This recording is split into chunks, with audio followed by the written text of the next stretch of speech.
क्या है ये? कॉमन एलिजिबिलिटी टेस्ट CET, और देश में कई जगह पर क्या है? TET, state teachers eligibility exam, CTET, central teachers eligibility, HTET, REET, pre TET, UP-टेट, इस प्रकार से ये कॉमन एलिजिबिलिटी टेस्ट है। जब से इस प्रकार के टेस्ट आए हैं देश में भर्तियों का भट्टागोल हो गया, तब से अब तक सुविधा नहीं हुई, युवाओं के सामने गड़बड़ हो गई। और इस CET के ऊपर तो रोज सुबह शाम, सुबह कुछ बोलते हैं, दोपहर कुछ बोलते हैं, शाम को कुछ बोलते हैं, अगले दिन सुबह फिर बोलते हैं कुछ, अगले दिन दोपहर में कुछ बोलते हैं, फिर शाम को फिर कुछ बोलते हैं। इस प्रकार से कहानी है और धूल में लठ लग रहा है। हमारे माननीय मुख्यमंत्री जी अब उन्होंने अपने आंख नाक कान सब बंद कर लिए हैं। जैसे कहो आपने बिना खर्ची बिना पर्ची, बोला हाँ हाँ हाँ मुझे पता है, तू क्या बोलेगा कि तू बैठ जा, तेरी नहीं चलेगी। उससे आगे तो अब अंतर्यामी उनको सुनने की बात ही नहीं। मैं जो कह रहा हूँ समझ में आ रहा है? हाँ या ना? बच्चे बोलते हैं सर CET को क्वालिफाई कर दो, ये बच्चों की मांग जायज है। दो टाइप के स्टूडेंट्स हैं इस क्लास में भी, दो टाइप के स्टूडेंट्स हैं। एक वे है जो टॉपर्स है, इनका भी लॉस है, और दूसरे वे हैं जो नॉर्मल है, उनका भी लॉस है। क्या लॉस है? टॉपर्स का क्या लॉस है? अगर ये क्वालिफाइंग नहीं किया गया तो इस पर केस होगा, लिखवा लो।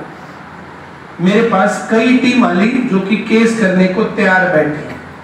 अगर ये क्वालिफाइंग नहीं हुआ तो इस पर केस होगा, और अगर केस होगा तो 4 साल तो गए। तो जो ये टॉपर्स अपनी मुझ बना के बैठे हैं ना, जो ये सोच रहे हैं कि क्वालिफाइंग नहीं होना चाहिए और हमें चांस ज्यादा मिलेंगे, ये भर्ती पूरी नहीं होगी, बीच में अटकेगी, ये टॉपर्स का बड़ा लॉस है। जो मैंने बोला समझ में आया? Yes sir. Very good. अब नॉर्मल लोगों का लॉस कैसे है?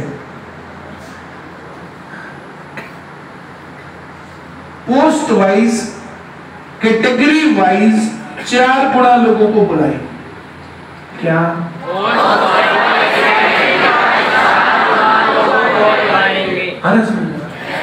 एक एग्जांपल लेते हैं। पुलिस का फॉर्म आता है, हरियाणा पुलिस, वैकेंसी आती है मान लिया 6000, इसमें जनरल की पोस्ट मिलेगी 3000। गुना कितने लोग बोले? सब समझ गए? फिर कलर की वैकेंसी आती है, मान लिया 5000, इसमें जर्नल वाले मान लिया 2500। कितने लोगों को बुलाएंगे? कितने लोग? मेरी बात समझ गए? बोलो ना। पुलिस में 12वीं पास अप्लाई कर सकते, क्लर्क में 12वीं पास अप्लाई कर सकते। मेरी बात सभी समझ रहे हैं या नहीं समझ रहे हैं? अब ग्राम सचिव की वैकेंसी आती है, ग्राम सचिव में मान लिया 2000 पोस्ट आती है, जर्नल की है 1000, बुलाएंगे किनको? 4000। आ रहा है समझ में? इस हिसाब से 12 और 10 22 और 4 26 बुलाए जाने चाहिए। पहले ताली बार तुम भी बैठ जाओ 2 मिनट। अब कितने लोग बुलाए जाने चाहिए? 12 10 4 कितने बुलाए कितने जाएंगे? इस 12000 में ये भी आ गई, ये भी आ गई। ऐसी 64 वैकेंसी है, उसके अंदर वो टॉपर्स वाले ही आएंगे, बाकी सब लोग नहीं आएंगे। पोस्ट वाइज, कैटेगरी वाइज 4 गुणा लोगों को बुलाने का प्रावधान किया है। तो जो टॉपर्स बच्चे हैं, मान लिया एक कैंडिडेट है, उसकी एलिजिबिलिटी है, उसने MA कर रखा है या BTech कर रखा है, तो वो डिप्लोमा में भी आ जाएगा, JEE में भी आ जाएगा, उन सारी चीजों में आ सकता है, तो सारी जगह भरेगा। आ रहा है समझ में? Yes sir. बोलो। Yes sir. गुणा 4 जो होना चाहिए था ना, वो तो 50 आदमियों को बाहर करेगा। 50 कैटेगरी में उसकी गिनती आएगी, 50 जगह से बाहर कर देगा, आया ना? तो इस प्रकार से जो ये टोटल गुणा 4 होने चाहिए थे, गुणा 4 भी नहीं है। बात क्लियर हुई? एक जगह अप्लाई करते, दूसरी जगह ना करते तो 75% वैसे जाने थे। तो ये मामला गड़बड़ है। इसका समाधान क्या है? Qualifying nature.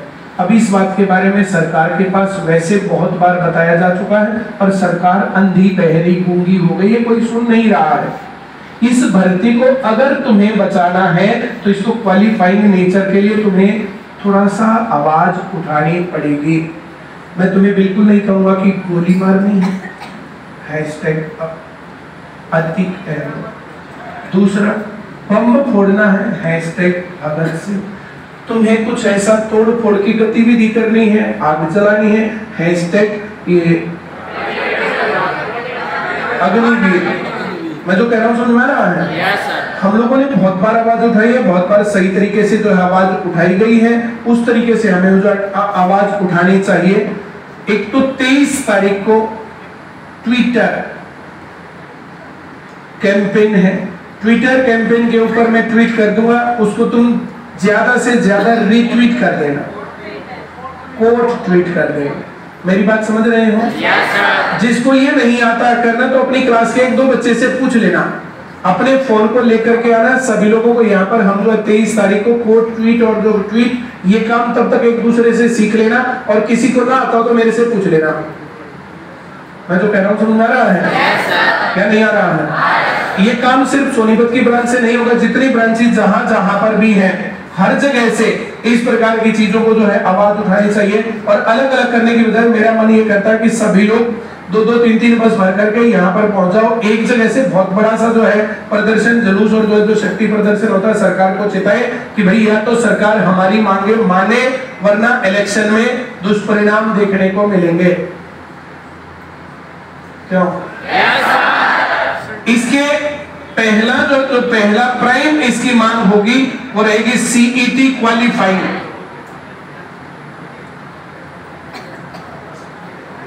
मेरी बात समझ गए? दूसरे नंबर की जो हमारी मांग रहेगी रिक्रूटमेंट रेगुलर। मैंने गलत लिखा,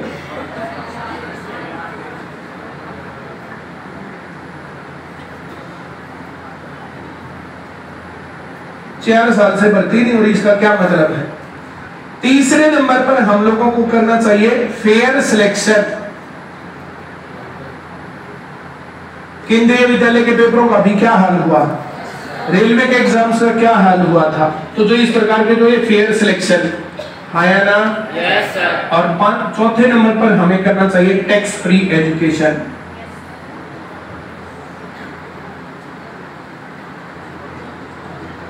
जो मैं कह रहा हूं समझ में आ रहा है? Yes sir. इस बात पर अगर तुम एग्री हो कि हाँ हमें ये करना चाहिए, मेरे पास बहुत सारे बच्चे जो कि आईसीएस के स्टूडेंट्स हैं और जो कि आईसीएस के स्टूडेंट्स नहीं है, वो अलग अलग जगह से कमेटियां बना करके कई बार आ लिए। उन्होंने कहा है कि अगर ये क्वालिफाइंग हो जाता है तो सही, नहीं तो केस करने को तैयार बैठे। रिक्रूटमेंट रेगुलर के ऊपर डिमांड रहनी चाहिए, fair selection, tax free education. मैंने जो बोला समझ में आया? yes, कल मैं चेयरमैन साहब के पास गया था, वहां पर जाकर के मैं डिस्कस करके आया था। मैं आज शाम को एक वीडियो बना दूंगा, उस वीडियो में जो जो क्वेश्चंस तुम लोगों ने मेरे से पूछे थे उन सभी क्वेश्चंस को मैंने वहां डिस्कस किया था, उनका रिप्लाई क्या था वो मैं बता दूंगा। मैंने उनसे डिस्कस किया था कि सर ये सही नहीं है, आपको ऐसे करना चाहिए। बोला भाई हम रिक्रूटमेंट एजेंसी है, we are not final authority, हमारे पास ये नहीं है। हमें सरकार ने ये कहा कि तुम ये करो, हमें निर्देश दिए सरकार ने, तो सरकार के निर्देशों में हम लोग काम कर रहे हैं। मेरी बात समझ गए क्या? yes, sir। सरकार के निर्देशों के अनुसार काम कर रहे हैं, और जिस डिपार्टमेंट की जो रिक्वायरमेंट है, तो एजुकेशनल क्वालिफिकेशन डिपार्टमेंट ने हमें दी है, उस बात को हमने आगे पब्लिश किया है और उस प्रोसीजर को फॉलो किया है। हम इतना कर सकते हैं, इससे ज्यादा हमारे हाथ में है नहीं। आप सरकार को बताओ। अब सरकार के बारे में मैं तुम्हें बताऊं तो पिछले 2 या 3 साल से तुमने नहीं देखा होगा मेरा और सीएम साहब का ज्वाइंट रूप से प्रोग्राम। मैं जाकर के इन बातों को उठाता हूं, टैक्स फ्री एजुकेशन की बात करता हूं, तो इन बातों का जवाब क्या दे? तो जहां मैं होता हूं वहां आते ही नहीं। टीवी चैनल वालों को साफ साफ बोलते हैं अगर परिमल वहां पर होगा तो मैं नहीं आऊंगा। अब जो इस प्रकार की बातें चलती हैं तो कितनी बार जो है स्पॉन्सरशिप्स और ये सब चीजें वहां जाकर के कैंसिल हुई, और ये जो है 1 साल से तो ज्यादा में जो कई बार प्रोग्राम से इस प्रकार से हुए हैं। अब ये हम वहां जाकर के गलत बात कौन सी कह रहे हैं, हमने कौन सा गलत तरीका अपनाया, कौन सी गलत बात है? इसी चीज में सरकार का फायदा, इसी चीज में तुम्हारा फायदा है। इन बातों को जाकर के बोला पानी मार और फलानी मार, तो इस प्रकार की जो भी बातें चलती है, पर कहानी ये है अब जो भी बोलता रहे उससे हमें कोई फर्क नहीं पड़ता।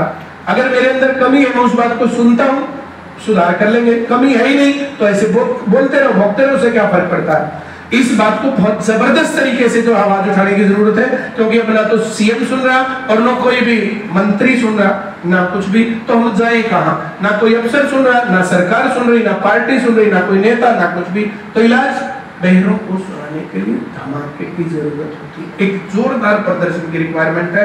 अगर तुम करोगे तो बहुत बढ़िया रहेगा। मेरे पास बहुत बच्चे आ रहे हैं, बोले सर आप नहीं करोगे तो हम करेंगे। तो तुम लोगों को भी मैंने उन लोगों की भावनाएं जो है संप्रेषित कर दी है इस चीज को। जब इस प्रकार का प्रोग्राम होता तो जिम्मेदारी बहुत ज्यादा बढ़ जाती है। सरकार बिल्कुल नहीं चाहेगी ऐसा प्रदर्शन हो। ये सोशल मीडिया पर चल रहा है, इस बात को हम काट के वैसे भी डाल देंगे। सोशल मीडिया के ऊपर हम जो है लगातार बोल रहे हैं, 1 हफ्ते से मैं लगातार बोल भी रहा हूं। 2 बातें सुनाता हूं तुम्हें। 5 सितंबर 2019 टीचर्स डे का सेलिब्रेशन था यहाँ पर। उस टाइम पर तत्कालीन मंत्री श्रीमती कविता जैन और मुख्यमंत्री जी के मीडिया सलाहकार तत्कालीन राजीव जैन जी दोनों मौजूद थे।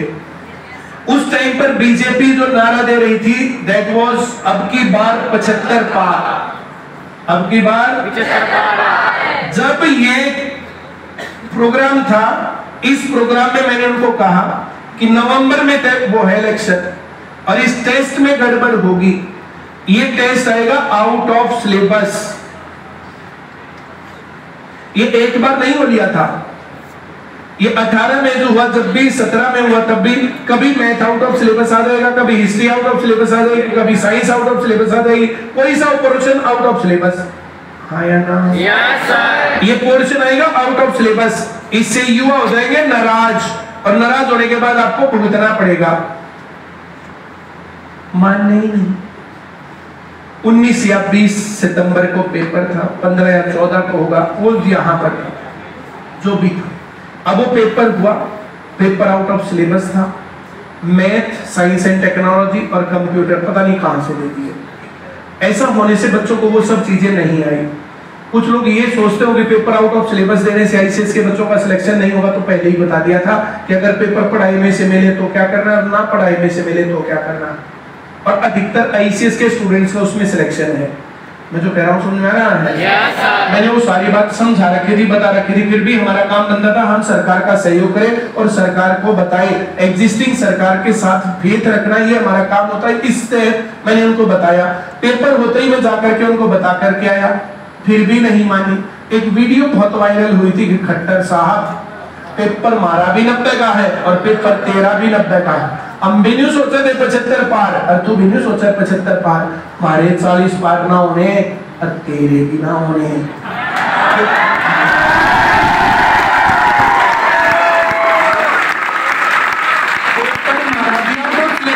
है और पेपर तेरा भी आउट ऑफ सिलेबस होगा। मैं जो कह रहा हूँ सुनना रहा है। ये कह रहे थे 75 पार, कांग्रेस वाले कह रहे थे जमुना पार।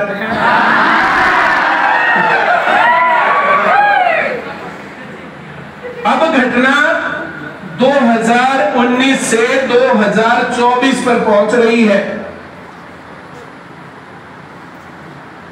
मैंने कल परसों लिखा भी था और हर जगह डाला था कि 2019 में बीजेपी को लुटाया एचएसएससी क्लर्क ने,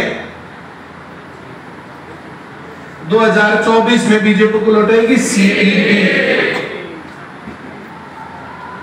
75 से 40, अब 40 से 20 पाएंगे। 10 पाँच या 5 पाँच या 8 पाँच, उसका क्या कह सकते हो। पूरे हरियाणा के युवा इस चीज के ऊपर जो देख रहे हैं, और तो युवाओं की सुन नहीं रहा, पहले दूर से बोले आते ही ना, चल तू बैठ जा। ये चुने हुए मुख्यमंत्री का काम नहीं होता, ये चुनी हुई सरकार का काम नहीं होता। अब ये मामला चल रहा है, तुम लोग देख लो, संवैधानिक तरीके से, प्रॉपर तरीके से एक जोरदार प्रदर्शन पूरे हरियाणा के युवा इकट्ठे होकर के एक जगह करें तो उसका सही असर जाएगा, और फिर उनको सुननी पड़ेगी ये बात। ठीक है? और अगर तुम ये नहीं करोगे तो ये तुम्हारा मामला गड़बड़ होना है। समझ रहे हो मेरी बात? एक प्रदर्शन और 2 घंटे का धरना, वहां पर मीडिया आएगा, सारी बातचीत होंगी, सब कुछ रहेगा। इस प्रकार का काम किया जाना चाहिए। जो कमेटी बनी हुई है उन्होंने 24 तारीख नेक्स्ट फ्राइडे पड़ता है, उसका फाइनल कर रखा है, वो जानकारी मैं तुम्हें दे रहा हूँ। जैसे सिर्फ वे लोग करेंगे, कुछ लोग रहेंगे, फिर बात नहीं बनेगी। तुम लोग भी साथ रहोगे तो फायदा रहेगा। और 23 तारीख को जो है ट्विटर कैंपेन का उन्होंने रखा है। 23 का पेपर है, 24 का कर लेंगे। तब तक मैं जो है जैसे सब लोगों को बोल देता हूँ, कोई आदमी कहता हो, सुनता हो, कोई बात करता हो, तब सरकार के जो है रास्ते खुले हुए हैं। हमारी ये वीडियो भी जो है वहां तक पहुंची जाएगी, इसको भी मैं पहुंचा दूंगा। भाई देख लो, हमारी क्लास में बच्चों से ये डिस्कशन हुआ, आया ना? महात्मा गांधी की तरह नजर बंद कर दो, सुभाष चंद्र बोस की तरह देश निकाला दे दो। क्यों? वरना बात तो उठेगी, आवाज तो उठेगी, हाँ या ना? बाकी फिर तुम्हारा काम, बाकी फिर सरकार का काम। अब हम लोग इस बात को बता सकते हैं और ये करना चाहिए, हाँ या ना?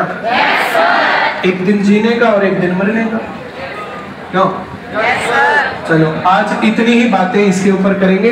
अब हम जाएंगे रिमाइंडर थ्योरम पर। जो लोग बाकी जाना चाहते हुए आराम से घर जाएं, और जो इस बैच के हैं वे रिमाइंडर थ्योरम करें।